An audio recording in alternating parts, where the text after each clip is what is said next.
Le jour de mon 7e anniversaire, je suis montée sur la chaise pour souffler sur les bougies sur mon gâteau, quand soudain j'ai senti quelqu'un m'arracher un cheveu de la tête. Aouh! Je me suis tournée pour voir que c'était ma sœur aînée, et elle regardait le cheveu avec horreur.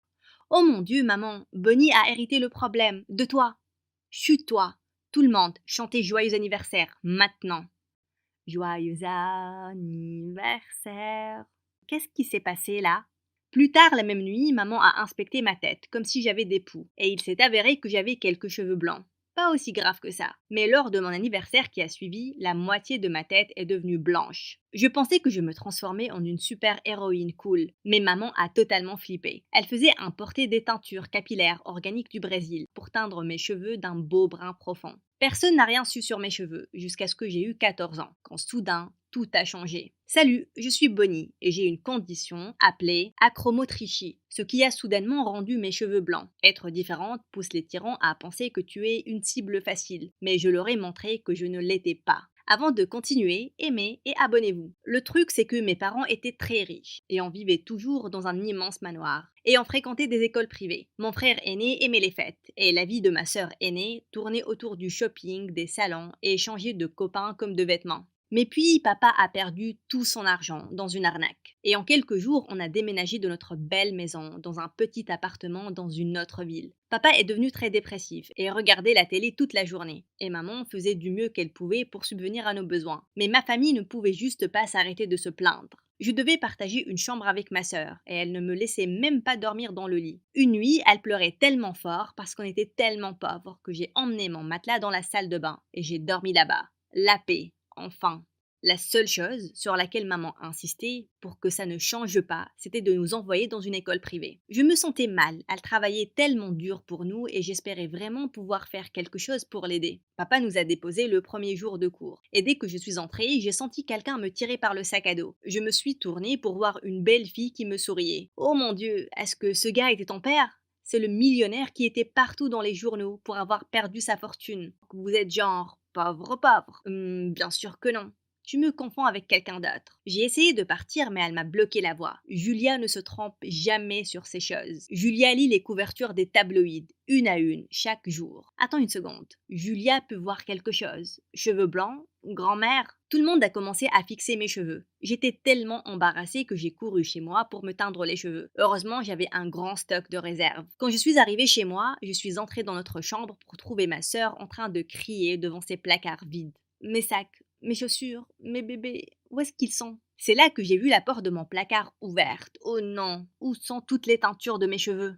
On s'est tourné l'une vers l'autre, notre frère. On a couru vers sa chambre et on l'a trouvé littéralement en train de rouler sur l'argent. Il s'est avéré qu'il avait vendu toutes nos affaires en ligne. Ça ne m'aurait pas dérangé s'il avait vendu mes vêtements, mais j'étais vraiment contrariée par rapport à mes teintures de cheveux. Il n'y avait rien que je pouvais faire, sauf extérioriser ma frustration dans mon journal. J'ai commencé à écrire des histoires mettant en scène ma famille folle. Une nuit, quand ma sœur était en train de parler avec son copain au téléphone, elle devait aller faire pipi. Elle m'a donc demandé de prendre le téléphone et de dire à chaque chose qu'il disait jusqu'à ce qu'elle revienne. C'est là que je l'ai entendu parler d'un site appelé Wattpad où tout le monde pouvait publier ses histoires. J'ai donc commencé à envoyer celles que j'avais écrites sur ma famille, sous un faux nom bien sûr. À mon grand plaisir, les gens ont aimé les histoires. J'étais inondée de commentaires de fans et j'entendais même les gens en parler à l'école. Le meilleur dans tout ça, c'est que les gens ont commencé à m'envoyer des messages pour des boulots d'écriture payés. Je pouvais enfin aider maman en faisant quelque chose que j'aimais. Alors que ma popularité en ligne augmentait, les choses n'allaient pas si bien à l'école. Mes cheveux sont devenus complètement blancs maintenant, et ça a donné à Julia une raison de plus pour m'harceler. Et personne n'a osé devenir ami avec moi à cause d'elle. Mais ça m'a donné une autre idée. J'ai commencé à la suivre et à écrire des histoires sur tous ses petits copains. Une fois, je l'ai vu embrasser le capitaine de l'équipe de foot, après être allé en rencard avec le président de la classe. Et puis le lendemain, elle a embrassé le capitaine de l'équipe de natation. J'ai été tellement surprise que j'ai accidentellement trébuché et je suis tombée hors des buissons dans lesquels je me cachais. Dès que Julia m'a vue, elle est devenue furieuse. Tu me suis, espèce de perverse? Non, non. Je cueillais juste quelques baies. J'en ai pris une poignée et je les ai mises dans ma bouche. Et puis j'ai eu des hauts le cœur. Elle était tellement amère. Juliet s'est avancée vers moi. Je ne sais pas à quoi tu joues, mais tu devrais savoir que je ne suis pas intéressée par les filles, espèce de bizarroïde. Puis elle s'est éloignée, alors que j'étais assise dans les buissons, et tout le monde me regardait comme si j'étais une tarée. Les quelques semaines qui ont suivi étaient brutales. Julia était là, me traitant de perverse et de tarée. Elle a dit à tout le monde que j'avais le béguin pour elle. Quelques jours plus tard, j'étais assise dans la cafette quand Julia est entrée et elle a jeté un sac devant moi. Prends ces teintures de cheveux, tu as l'air d'une vieille SDF, et cette école a une réputation. Arrête juste de nous embarrasser avec ses cheveux. Alors que ces sbires ricanaient, je me suis levée et j'ai poussé le sac loin de moi. Et je me suis apprêtée à partir. Laisse-moi tranquille, Julia, sinon... Oh, j'ai tellement peur. Qu'est-ce que tu vas faire, hein? Puis, elle et ses sbires ont pris toutes les teintures et les ont mises sur mes cheveux. Bleu, noir, rouge, violet, tout. Je les ai repoussés et j'ai crié. Qu'est-ce que tu as fait, espèce de folle? J'ai giflé Julia et j'ai couru vers les toilettes.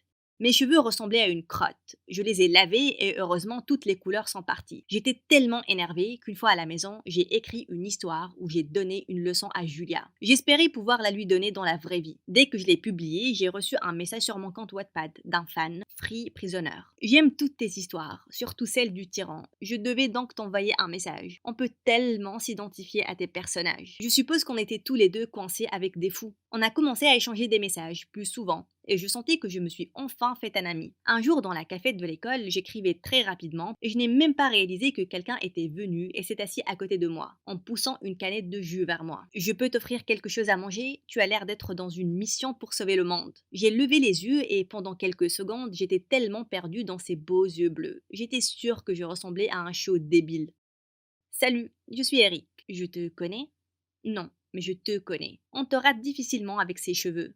Je sais que tu penses que mes cheveux sont bizarres et... Non, je pense qu'ils sont formidables. Tu as l'air vraiment cool. Je l'ai fixé, choqué. Qui était ce garçon? Je voulais lui parler davantage, mais c'est là que j'ai reçu un message de Free Prisoner. Je pense que je suis en train de tomber amoureux de toi. Tu es juste incroyable. Oh mon Dieu. Il avait un coup de cœur pour moi. Le lendemain, pendant que je travaillais dans la bibliothèque, il se faisait vraiment tard. Tout le monde était parti et je n'ai levé les yeux que quand j'ai entendu un bruit. J'ai flippé. C'est là que j'ai vu Eric s'avancer vers moi. Je commence à penser que tu me suis. Eric a ri et il a dit oui, peut-être, mais aussi je travaille ici. Et j'étais sur le point de fermer. Tu veux que je te raccompagne chez toi? Oui, s'il te plaît. Eric était tellement amusant et adorable, il a insisté à me raccompagner chez moi. À chaque fois. J'étais vraiment attirée par lui, et ça m'a un peu confuse. Qu'est-ce que j'allais faire avec Free Prisoner? Un jour, Free Prisoner m'a demandé de sortir avec lui. J'ai accepté. J'avais besoin de voir qui il était vraiment. Quand je suis arrivée à l'adresse, ma mâchoire s'est décrochée. C'était un manoir plus grand que celui qu'on avait. Un majordome m'a accueilli devant la porte d'entrée. Il m'a ensuite emmenée vers une immense chambre. Et il y avait des bougies allumées et des fleurs partout. Au bout, il y avait une chaise. Et puis quelqu'un a soudainement parlé. Je mourrais d'envie de te rencontrer. Attendez, pourquoi cette voix était tellement familière? Quand la fille s'est avancée vers moi, on s'est toutes les deux fixées avec horreur et on a hurlé. C'était Julia. Tu es Free Prisoner? Tu es la maudite écrivaine pour qui j'ai le béguin? Tu as le béguin pour moi? Julia a perdu la tête. Bien sûr que non. Comment pourrais-je avoir le béguin pour toi? Tu vas le payer, Bonnie. Maintenant, dégage de ma maison. J'étais vraiment heureuse de partir. Je ne pouvais pas croire que la personne avec qui j'étais amie pendant des mois était cette tarée de Julia. Et le lendemain matin, j'ai marché dans la scène la plus horrifique. Les couloirs de l'école étaient couverts de posters de moi. On ne peut pas faire confiance à la sorcière blanche. Tout le monde à l'école a su que c'était moi l'écrivaine. Julia allait partout et disait à tout le monde combien j'étais une terrible personne qui écrivait des histoires méchantes sur sa famille. Pourquoi on voudrait devenir amie avec quelqu'un comme elle? On ne peut pas lui faire confiance. Elle écrira toutes sortes de choses sur nous, cette tarée. Mais pire que cette haine soudaine de tout le monde à l'école, j'avais encore plus d'ennuis à la maison. Ma famille était énervée à cause des histoires que j'ai écrites sur eux. On sait qu'on te taquine, mais on ne pensait jamais que tu pouvais être si méchante. Les gars, ce n'est pas comme ça. Je n'ai jamais voulu qu'on sache qui étaient les personnages. Mais ils n'écoutaient pas mes protestations, et ils ont arrêté de me parler. Plus tard, la même nuit, maman est venue dans ma chambre et m'a demandé pourquoi j'écrivais ces histoires. Je lui ai donné une enveloppe qui était dans mon tiroir. Je voulais seulement t'aider, maman. Elle a laissé échapper des larmes quand elle a vu l'argent à l'intérieur. Bonnie, tu es une enfant. Tu n'as pas à te soucier de l'argent. Je ne vais pas le prendre. Pourquoi ne pas l'utiliser pour tes cheveux? Oui, maman. Faisons ça, je suppose. Le lendemain, j'ai décidé de tout réparer. Je suis montée sur scène durant l'assemblée matinale et j'ai nerveusement éclairci ma voix. Je, je voulais demander pardon à ma famille. et à quiconque ayant été blessé ou offensé par mes histoires. Je vous ai seulement utilisé pour l'inspiration, et vous étiez des personnages vraiment intéressants. Mais ce n'était pas bien de ma part d'utiliser les secrets de quelqu'un, et je ne vais plus écrire sur Wattpad. Alors que je partais en courant de l'auditorium, quelqu'un m'a rattrapé. C'était Eric. Et l'écrivaine, c'est toi? Oh mon Dieu, tes histoires sont hilarantes. Je voulais te demander quelque chose depuis longtemps. Veux-tu être ma copine? J'ai souri et je l'ai tiré pour l'embrasser. Du coin de l'œil, j'ai vu Julia se précipitant dehors et je l'ai suivie vers les toilettes des filles. Qu'est-ce que tu veux, espèce de bizarroïde? Toi et moi avons été amis en ligne pendant des mois. On peut s'entendre. Pourquoi ne pas être amis pour de vrai, Julia? Elle a commencé à rire. Amis?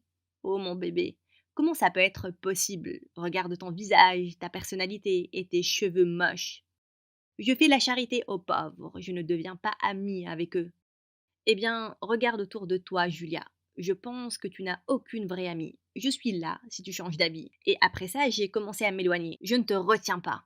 Eh bien, après ça, les choses se sont un peu améliorées. Parce que ma famille m'a pardonné. Surtout quand ils ont réalisé que mes histoires n'ont pas du tout affecté leur popularité. J'ai arrêté d'écrire et j'ai passé tout mon temps avec Eric, qui m'a demandé d'aller avec lui au bal. Cette nuit-là, je suis rentrée avec un grand sourire sur mon visage. Maman m'attendait pour teindre mes cheveux. Et puis j'ai dit: j'aime mes cheveux blancs. Je suis née pour me démarquer. Pourquoi devrais-je autant essayer de m'adapter? C'est cool d'être différent. Maman a souri et elle m'a enlacée. Je suis tellement fière de toi, Bonnie. Le lendemain, quand Julia a découvert qu'Eric et moi étions nominés pour être le roi et la reine du bal, elle a complètement perdu la tête. La nuit du bal, elle a commencé à faire une énorme crise. Elle a même essayé d'arracher ma couronne. C'est à moi, je suis la seule reine que cette école a.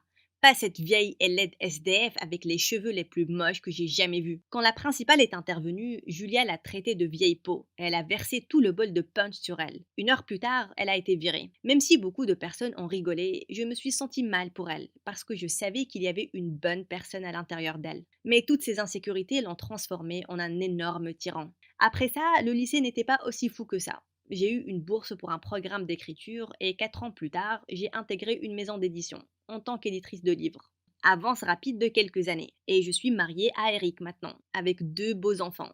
Et je n'écris des histoires que pour ces deux-là.